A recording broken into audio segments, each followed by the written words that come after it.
자, 오늘 다니엘의 세 친구, 너무나 잘 알고 있죠? 사드락, 메삭, 아벳느고의 이야기입니다.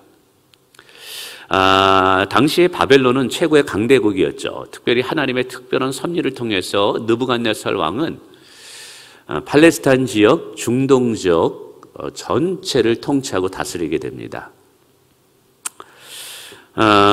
이 느부갓네살 왕은 자신의 업적을 기리기 위해서 대략 27m 되는 높은 금신상을 만들어서 그 앞에 모든 사람들이 절을 하게 만듭니다.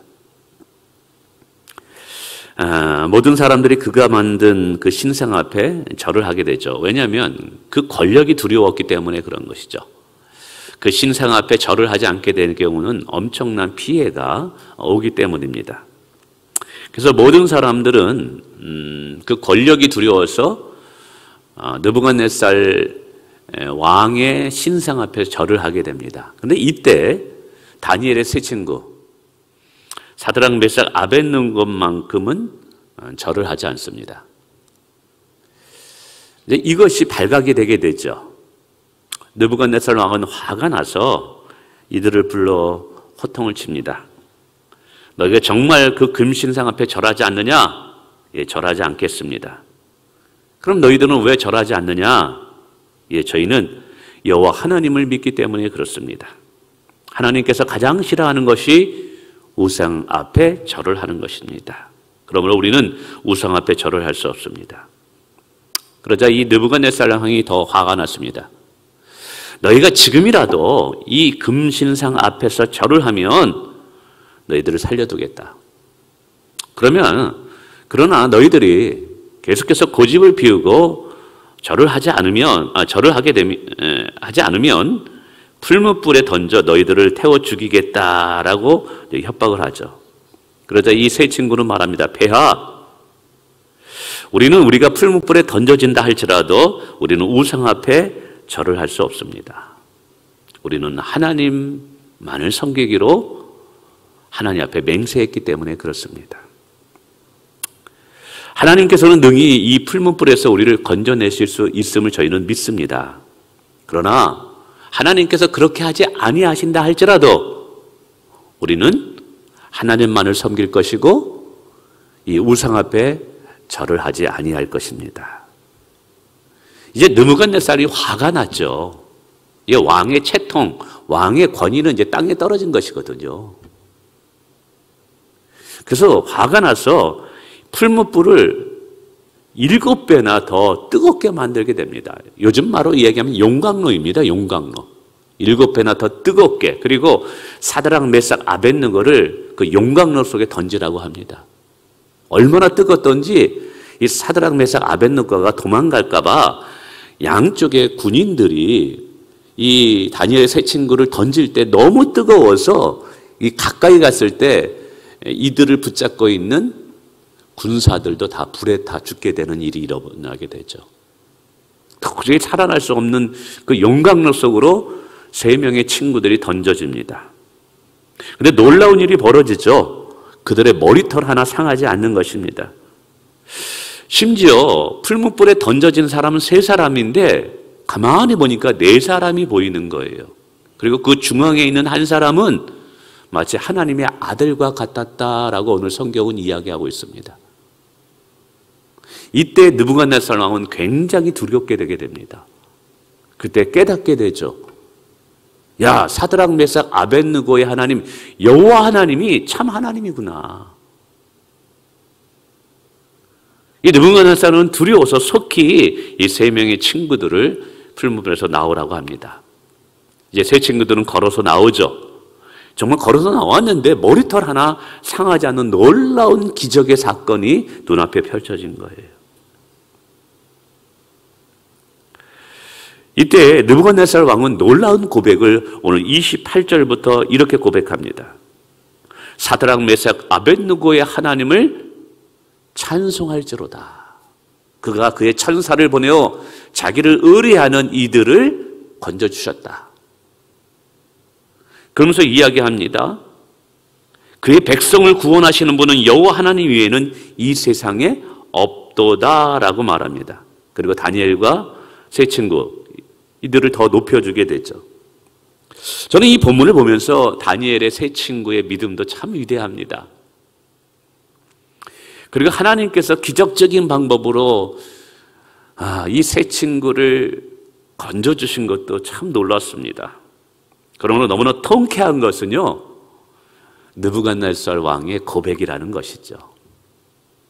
금신상을 만들어서 모든 사람이 자기 앞에 경배하게 하고 절을 하게 했는데, 정말 참 하나님이 이 사건을 통해서 누구인지를 깨달았을 때 그는 고백합니다. 사드락, 메삭, 아벳느고의 하나님이 참 하나님이다. 하나님만이 살아계신 하나님이다라는 거예요. 오늘도 그분은 살아계셔서 그를 경외하는 자들, 그를 의뢰하는 자들을 건져주시는 참 신이다. 여러분, 믿지 않는 입술에 이런 고백이 터져 나왔습니다. 여러분, 이 고백을 듣고 하나님께서 얼마나 영광을 받으셨을까요? 그리고 이 세 명의 친구들은 얼마나 큰 위로를 받았을까요? 저는 이 모습을 보면서 하나님은 역전의 드라마를 쓰시는 분이시구나.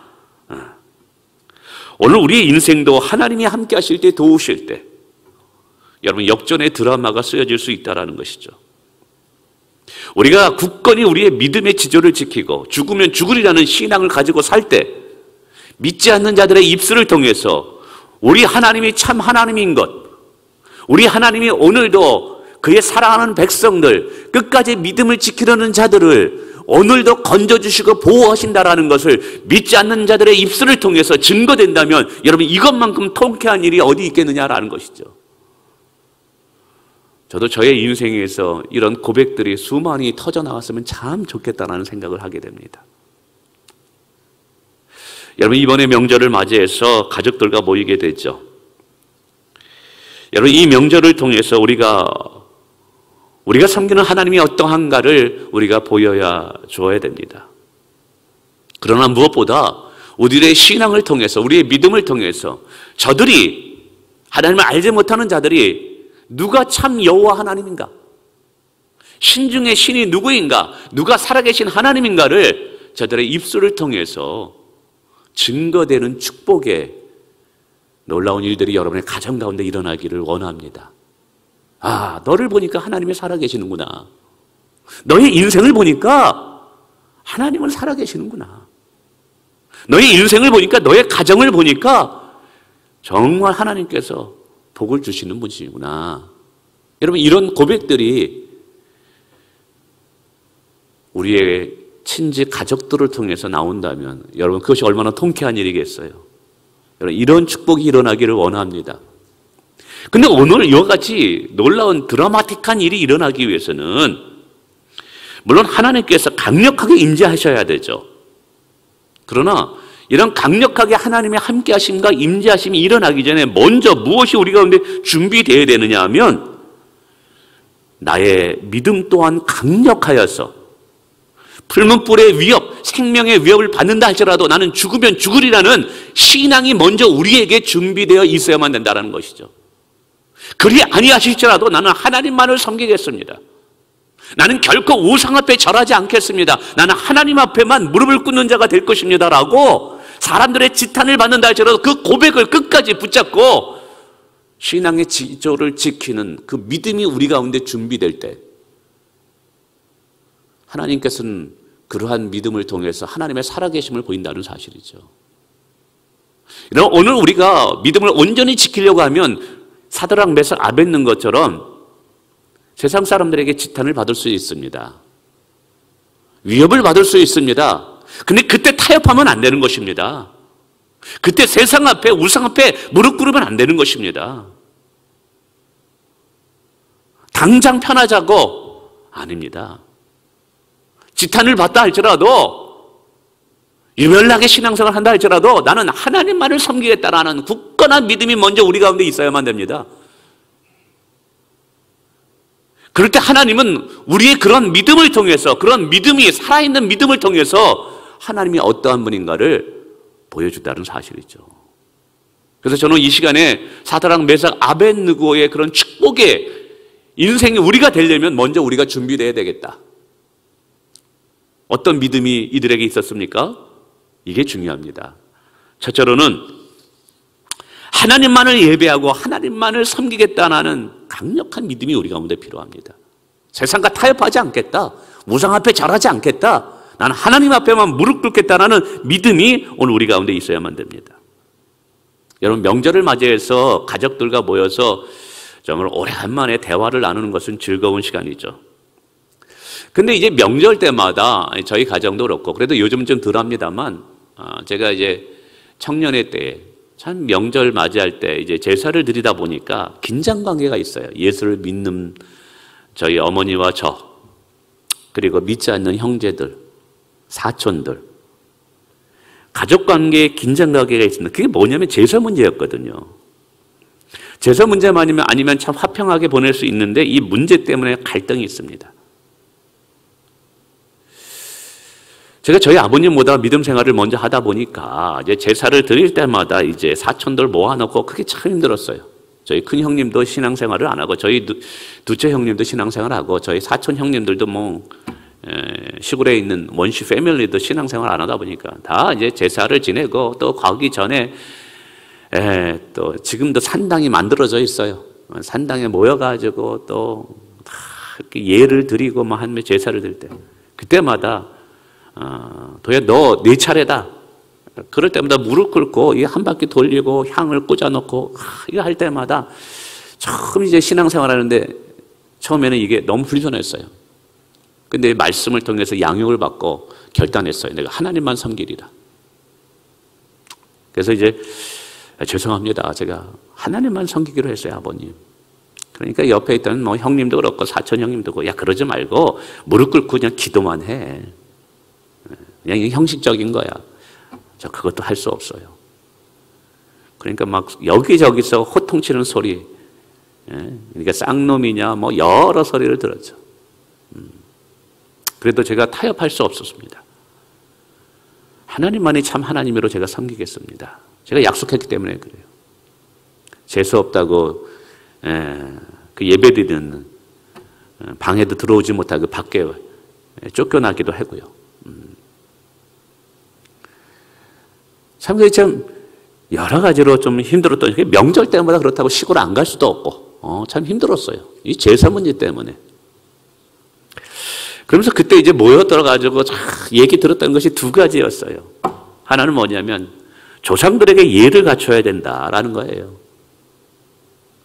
네가 말이야, 네 부모 없이 태어나? 부모가 없으면 네가 어떻게 이 땅에 태어났겠어? 그 부모님은 또 위에 부모님이 있기 때문에 태어났지.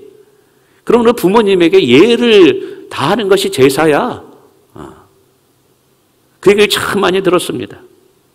근데 맞는 말입니다. 부모님이 있었기 때문에 제가 태어났죠. 그래서 부모님에게 예를 다해야 됩니다. 그러나 여러분, 우리는 기억해야 되는 것은 오늘 나를 이 땅에 태어나게 하시고 나를 창조하시는 분은 하나님이라는 사실을 잊어버리면 안 됩니다. 그리고 오늘 우리는 누구에게만 정말 경배하고 절을 해야 되고 엎드려 예배를 드려야 되느냐? 나를 창조하신 하나님에게만 예배를 드려야 돼요. 그렇다고 해서 부모에게 예를 다하지 말라는 말인가요? 아니에요. 부모에게 예를 다하는 것은 우리는 다른 말로 효라고 말합니다. 효. 여러분, 기독교는 부모에게 예를 다하지 말라, 효를 하지 말라 이렇게 말하지 않아요. 오히려 예수님은 그의 어머니 마리아를 향해서 정말 먼저 십자가에 죽으시면서도 요한에게 말합니다. 내 어머니니라. 어머니 당신의 아들입니다. 다른 것이 있다면 뭐가 다르냐면 부모님이 살아계실 때 예를 다해야 되는 거예요. 부모님이 살아계실 때 효도를 해야 되는 거예요. 그게 진정한 예인 거예요. 그게 진정한 효도인 거예요. 여러분, 죽어서 제사를 드리기 위해서 여러분 다리가 휘도록 막 상을 차려놓습니다. 지금도 기억합니다. 뭐 이렇게 빨간 사탕 같은 거 있지 않습니까? 이만큼 올려놓고요. 대추도 이만큼 올려놓고 얼마나 높은지 상다리가 휠 정도로 그렇게 올려놓습니다. 그러면서 예를 갖춘다고 이야기하죠. 제사가 예라고. 근데 참된 예가 뭡니까? 살아있을 때 부모님께 효도하는 게 진짜 예 아닙니까? 죽은 자에게 예를 다하는데 그게 무슨 상관이겠냐, 무슨 의미가 있겠느냐 이 말이에요. 제가 부모님께 말씀드려요. 부모님, 어머니, 아버지, 저희는 살아계실 때 잘해드릴게요, 대신에. 삼형제 중에 이제 6남매 중에 저희가 돌아가실 때까지 부모님을 저희가 모셨습니다. 참된 예의가 뭡니까? 죽은 자에게 하는 것이 예의입니까? 아니죠. 살아계셨을 때 효를 다하는 것이 참된 예의인 줄 믿습니다, 이게. 여러분, 오늘 우리가 절을 할 수 없는 이유는, 제사상을 차려놓고 절을 할 수 없는 이유는 하나님만이 우리의 창조주 하나님인 것을 믿기 때문에 그런 거예요. 두 번째, 제가 많이 듣던 얘기, 제사를 잘 드려야지 조상들한테 복을 받는다는 얘기예요. 제사들을 잘 드려야지 조상들에게 복을 받는다는 거예요. 근데 여러분, 누가 우리의 인생에 복을 주시는 분인지 분명히 알아야만 됩니다. 여러분, 성경은 우리의 인생에 복을 주시는 분은 하나님 한 분이라고 분명히 이야기하고 있습니다. 우리의 인생의 생사, 화복이 살고 죽고 흥하고 망하고, 여러분, 이 모든 것이 오늘도 하나님의 손에 달려있음을 믿으시길 바랍니다. 여러분, 에레미야 2장 13절에 말합니다. 내 백성이 두 가지 악을 행하였으니 곧 생수 근원되는 나를 버린 것과 스스로 웅덩이를 판 것인데 그것은 물을 저축하지 못할 터진 웅덩이라 말씀하고 있습니다. 학개서 1장 6절에 말합니다. 너희가 많이 뿌릴지라도 수입이 적으며 먹을지라도 배부르지 못하며 마실지라도 흡족하지 못하며 입어도 따뜻하지 못하며 일꾼이 싹을 받아도 그것을 구멍 뚫어진 전대에 넣음이 되느니라. 뭐예요?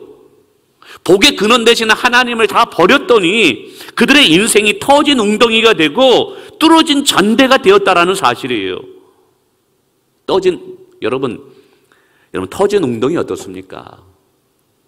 맨날 거기다 물을 부어봤자 웅덩이가 터져버렸는데 물이 다 새버리죠. 오늘 우리의 인생 하나님이 붙잡아 주지 않고 도와주지 않는다면 우리의 인생은 터진 웅덩이예요.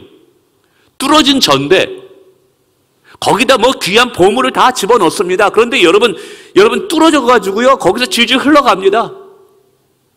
하나님이 우리의 인생을 붙잡아 주지 않는다면 우리의 인생은 터진 웅덩이, 뚫어진 전대에 지나지 않는다는 사실이에요. 우리가 하나님을 경외하기를 원합니다. 하나님 복의 근원으로 삼기를 원합니다. 여러분, 그럴 때 우리 하나님은 우리에게 마르지 않는 샘물이 되어주신다라는 사실이죠. 예수님이 사마리아 여인에게도 말씀했습니다. 이 물을 먹으면 항상 목마르느니거냐 내가 주는 물을 마시는 자는 영원히 목마르지 아니하리라. 예수 그리스도가 우리에게 영원한 샘물이 되어질 때 우리의 영혼은 목마르지 아니한다라는 것이죠. 여러분, 오늘 우리의 인생에 평안을 복을 주시고 안전함의 복을 주시고 우리 자녀들에게 형통한 복을 주시는 분이 누구시냐? 하나님입니다. 그러므로 오늘 우리는 하나님에게만 경배하고 무릎을 꿇어야 되는 줄 믿습니다. 우리나라의 감리교회에서 아주 유명한 삼형제가 있습니다. 김홍도, 김국도, 김선도. 전 세계에서 감리교회를 가장 크게 정말 세운 세 목사님입니다. 김홍도 목사님은 얼마 전에 돌아가셨고요. 금난교회, 임마누엘교회, 광성교회, 압구정동에 삼형제입니다. 어떻게 삼형제가 최고의 감리교회를 제일 큰 교회를 만들었는지 하나님의 은혜이죠. 근데 그 가정에서 어렸을 때 이런 일이 있었다 그래요. 그 두 번째 아들 김선도 목사님인가요? 임마누엘 교회 목사님 하셨던. 이게 5살 때쯤에 이제 동네 사람들이 산신령 앞에서 제사를 지낸다고. 옛날 같으면은 들어가는 입구에다가 산당을 만들고 막 이렇게 나무 위에 고목나무에다 막 줄을 맞아가지고 거기서 복을 빌고 새해마다 그러잖아요. 소 한 마리를 잡아가지고 동네의 안정과 안녕을 위해서 이제 제사와 구슬을 한다 그러니까 사람들은 그럼 돈을 내라. 소 한 마리를 사가지고 잡아야 되니까. 근데 이 김홍도 목사님의 아버님, 어머니, 우리는 예수 믿는 가정이기 때문에 이렇게 구슬하고 산당에서 소를 잡아서 이거 하는데 제사를 드는데 우리는 돈을 낼 수 없습니다. 그러니까 동네가 난리 난 거죠. 저들을 이 동네에서 쫓아내야 된다. 이제 이 동네에서 예수 믿는 사람이 처음으로 믿게 됐으니까요. 그래서 옥신각신 하는 중에 이 둘째 김선도 어린아이가 열병에 걸린 거예요. 막 40도가 하니까 막 헛소리를 하고, 그러니까 이게 소문이 퍼지니까 거봐라, 저주받은 것이다. 재앙이 임한 것이다. 산신령이 화가 난 것이다. 어떻게 하겠어요? 하나님의 영광을 가릴까봐 걱정이 돼서 이 두 부부는, 엄마 아빠는 교회 가서 기도한 하나님, 이거 하나님의 영광을 가리면 어떻게 됩니까? 그래도 그 아들들을 불러 모아놓고 이렇게 얘기했다고 합니다. 얘들아, 우리는 하나님만을 섬기는 가정이야. 네가 혹시 열병으로 죽는다 할지라도 우리 하나님만을 섬기자. 그러면서 그렇게 기도했대요. 하나님 아버지, 내 아들을 잃어버릴지언정 내가 우상 앞에 절을 할 수 없습니다. 내 아들을 잃어버릴지언정 내 믿음을 잃어버리지 않겠습니다. 눈물 흘리면서 밤새도록 그렇게 기도했대요. 동네에서는 계속 압박이 와죠. 거봐라. 산당에 제사를 드려야 되는데 그걸 네가 돈을 안 내니까 이런 일이 일어나지.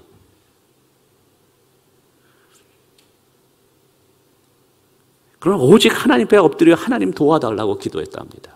근데 기도하는 중에 어떤 생각이 탁 떠오르더래요. 예전에 어느 할아버지가 가르쳐 줬는데 어느 풀을 뽑아다가 그것을 뜨겁게 삶아가지고 그 물에다가 말 그대로 이제는 욕조에 들어가서 온탕에 들어가서 이제 찜질을 하는 것이죠. 그 생각이 나가지고 산에 가서 약초불을 뿌려다가 가마솥에 썰어가지고 그걸 갖다가 이제 그 둘째 아들에게 찜질을 하게 되는데 이제 하룻밤이 지나면서 열이 떨어지고 이제 정상적으로 돌아오면서 밥을 먹게 됐대요. 이 모습을 보면서 동네 사람들이 야, 정말 쟤네 가정에는 하나님이 함께 계시나 봐. 이 병은 죽을 수밖에 없는 병인데 아니 어떻게 이렇게 살아났어? 그래서 그 일로 인해서 그 마을에 예수 믿는 사람이 생기게 되었다라고 이야기하겠다라는 거예요. 여러분, 이 믿음 너무나 멋지지 않습니까? 하나님, 내가 내 아들을 잃어버린다 할지라도 나 우상 앞에 절을 할 수 없습니다. 하나님, 혹시 내 아들을 먼저 데려간다 할지라도 하나님, 저는 저의 믿음의 지도를 지키겠습니다. 하나님, 내 아들을 책임져 주시옵소서. 여러분, 믿음의 배짱. 근데 하나님께서는 그 믿음을 보시고 그 자녀들을 축복하신 거예요. 3명 다 목회자가 되게 하시고 정말 세계 선교를 감당하게 되는 정말 어마어마한 축복의 믿음의 가문을 하나님이 세워가시더라는 거예요. 그게 어머님이 또 그 예화가 있잖아요. 전쟁이 나가지고 부산으로 피신을 갔는데 먹을 것이 없는 거예요. 먹을 것이 없는 거예요. 그래가지고 어머님이 와가지고 예전에 뭐 이렇게 미군 부대에서 뭐 나온 거 가지고 막 그 쓰레기 같은 걸 걷어가다가 다시 시장에서 파는 거예요. 뭐 그렇게 살았으니까요. 그렇게 해가지고 수입을 했는데 이제 집에 가도 먹을 게 없잖아요. 자식들을 먹일 게 가지고 굶주립니다. 근데 어머님이 어떤 통에다가 계속 돈을 모아 놓더래요. 애들이 엄마 저기에 돈이 있어. 뭐야, 우리 저거 가지고 밥 먹자. 배고파. 엄마 너무너무 배고파. 저거 가지고 뭘 사가지고 우리 빵을 사든지 뭐를 사든지 쌀을 사가지고 우리 밥을 먹자. 어머니가 안 돼. 왜요? 11조였던 거예요. 내 자식이 굶어 죽는다 할지라도 나는 하나님 앞에 내가 11조를 드린다. 하나님 앞에 이렇게 힘들고 어려울 때 11조를 때 하나님께서 앞으로 너희들의 인생을 축복할 거야. 지금 씨앗에 축복의 씨앗을 심는 거야. 배고파도 참아라. 하나님이 굶겨 죽이지 않으신다. 여러분, 자식들이 배고파 지금 굶고 죽겠다고 그냥 엉엉 울고 있는데도 여러분, 이게 어리석어 보이고 참 뭐라고 할까요? 그렇게 신앙생활에는 그렇게 생각할 수도 있죠. 그러나 하나님의 것은 손대면 안 돼. 먹을 것이 없다 할지라도 하나님의 것을 먼저 드렸던 그 신앙, 어머니의 신앙, 여러분, 그걸 보고 하나님께서는 그 자녀들을 축복하신 줄 믿으시길 바랍니다. 사랑하는 성도 여러분, 오늘도 많은 사람들이 복권을, 인기를, 명예를 찾아가서 행복을 찾으라고 합니다. 여러분, 다 이것은 터진 우물이에요. 터진 전대예요. 여러분, 남편이 아무리 잘해준다 할지라도 남편만 믿으면 안 돼요. 자녀들이 아무리 잘 나간다고 할지라도 자녀들만 믿으면 안 돼요. 하나님이 없는 모든 것은 우리의 인생은 터진 웅덩이인 거예요. 하나님이 우리의 우물이 되어주시고 마르지 않는 샘물이 되어주셔야만 되겠습니다. 여러분, 하나님께서 우리에게 마르지 않는 샘물이 되어주시고 정말 그것을 믿고 하나님만을 의지하고 섬기게 될 때 하나님은 우리의 인생을 축복하셔요. 우리 가는 길마다 하나님이 동행해 주시는 줄 믿으시길 바랍니다. 우리 자녀들에게도 하나님께서 놀라운 축복을 주시는 걸 믿으시길 바랍니다. 이런 오늘 사드락 메삭 아벳느고와 같이 오직 하나님의 마음만 무릎을 꿇는 저와 여러분 되시길 원합니다. 왜요? 하나님만이 경배를 받으실 분이고 하나님만이 우리에게 복을 주실 수 있는 분이기 때문에 그렇습니다. 두 번째는 신앙을 가장 귀한 가치로 여기던 믿음이 있었다라는 것이죠. 그리 아니하실지라도 저는 이것을 신앙이라고 얘기하고 싶어요. 믿음을 이 세상에 가장 귀한 것으로 여기는 신앙, 하나님을 경외하는 것을 내 생명보다 귀하게 여기는 신앙이 이들에게 있었다는 거예요. 오늘 다니엘의 세 친구들이 풀무불에 던져진다고 이렇게 선고를 받을 때 이렇게 고백합니다. 하나님은 우리를 건지실 수 있는 능력이 그분에게 충분히 있습니다. 우리는 그것을 확신합니다. 하나님이 지켜줄 걸 확신했죠. 그런데 그 다음 고백이 더 아름답습니다.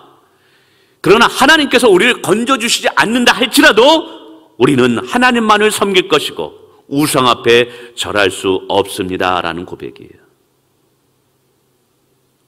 하나님께서 지켜주실 것이라는 믿음도 아름답고 위대한 믿음이에요. 그러나 그리 아니하실지라도 나는 여전히 하나님만을 섬기겠다라고 고백하는 믿음이야말로 더 멋진 신앙의 모습인 줄 믿으시길 바랍니다. 여러분, 어떻게 이들이 이런 고백을 할 수 있었을까요?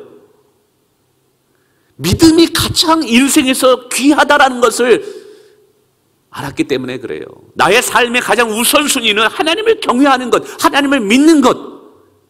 이 세상에 금은보화를 준다 할지라도 하나님을 믿는 믿음을 바꿀 수 없다라는 그 신앙이 그들 가운데 있었다는 거예요.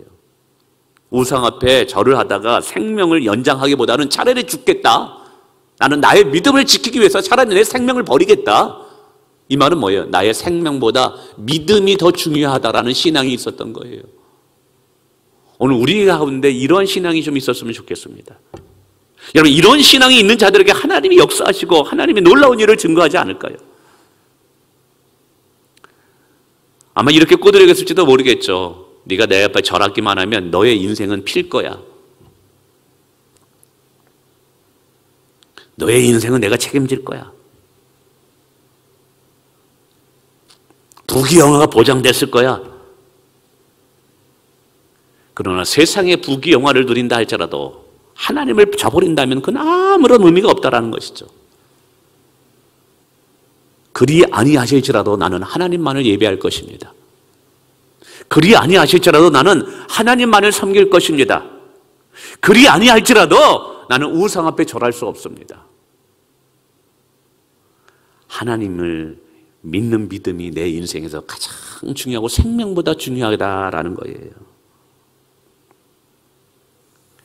그러니까 사느냐 죽느냐 문제보다 더 중요한 것이요, 내 신앙을 지키느냐가 더 중요한 거예요. 오늘 우리의 믿음이 이 정도까지 성장하기를 원합니다. 아멘. 여러분, 일제 핍박을 받았던 주기철 목사님 아시죠? 신사참배를 반대하다가 경찰에게 잡혀서 감옥에 갇히고 고문을 당하게 됩니다. 여러분, 일본의 순사라 그러죠. 경찰이 얼마나 잔인하고 무자비하게 고문을 가하는지. 주기철 목사님의 일기를 보면 이런 내용이 나와요. 엄지손가락 2개를 노끈으로 한 대 묶어가지고요, 대덜보에 이렇게 묶어놓기도 했대요. 고춧가루를 탄물을 콧구멍에 부어가지고요, 숨을 못 쉬게. 손가락 사이에 나무 토막을 끼운 다음에 그거를 짓누르고 발로 밟고요. 거꾸로 다리를 묶어가지고 등에다가 묶어가지고요, 등을, 여러분 옛날에 보면 뭐라 그래요? 이거 옷 피는 거, 그거를 그냥 지져버렸다 그러잖아요. 손가락 사이를 날카로운 대나무를 잘라가지고 탁 깊이 여기까지 끼워놨대요. 잠을 자지 못하게 하고. 그러면서 계속 회유했다라는 것이죠. 예수님을 한 번만 부인해라. 그러면 너의 가족들 책임진다. 예수님을 한 번만 부인해라. 그러면 너희 교회에 아무 일 없을 것이다.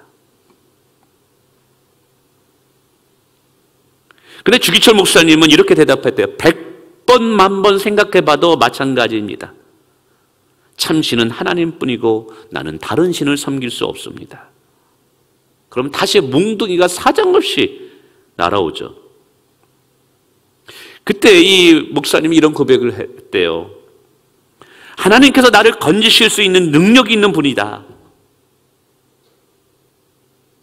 그러나 그러하지 아니할지라도 나는 하나님께 감사할 것이고 하나님께 기뻐할 것이고 나는 하나님만을 섬길 것입니다. 왜냐하면 하나님은 아무것도 아닌 나를 영광스러운 순교자로 불러주셨다면 난 그것으로 감사합니다. 일본 수사는 더 이상 어떻게 할 수가 없어서 이 주목사님을 그냥 감옥 시멘트 바닥에 내 던져버렸다 그러죠. 이제 죽은 나무 토막과 같이 목사님의 시신은 추운 겨울날 그 물이 흥건한 그 바닥에 시멘트 바닥에 이제 내던겨졌죠. 일본 수사는 고문을 가하다 포기하고 이제 감옥문을 나갑니다. 근데 얼마 후에 의식이 목사님에게 되돌아왔대요. 근데 놀라운 일이 일어났다는 거예요. 추운 겨울이고 물에 젖은 시멘트 바닥임에도 불구하고 글쎄 이 감옥이 온돌처럼 따뜻해졌다라는 것을 느껴졌다는 거예요. 그리고 목사님의 이 차가운 온몸은 따뜻한 담요로 감싸고 있는 것처럼 누군가가 따뜻한 손길로 자기의 온몸을 따뜻하게 감싸고 있다는 거예요. 차가운 겨울의 시멘트 바닥이 온돌처럼 따뜻해지는 것을 경험하고 이 목사님이 오랜만에 따뜻한 잠을 잤대요. 나중에 이 주목사님이 이것을 회상하면서 이렇게 말해요. 그 자리에 하나님이 나와 함께 하셨습니다. 나를 찾아오셔서 나를 붙잡아 주셨습니다. 라고 고백했다는 거예요. 여러분, 오늘 우리 하나님은 우리를 환난 속에서 얼마든지 건지실 수 있는 분입니다. 지금의 문제에서 우리를 건지실 수 있는 분입니다. 그러나 그리 아니하실지라도 나는 여전히 나의 믿음을 지키겠습니다라는 이 믿음의 신앙이 우리에게 중요한 줄 믿습니다.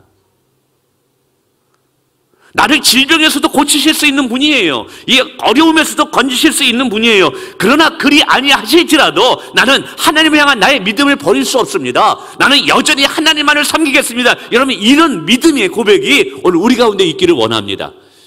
여러분, 이럴 때 하나님은 어떻게 역사하셨을까요?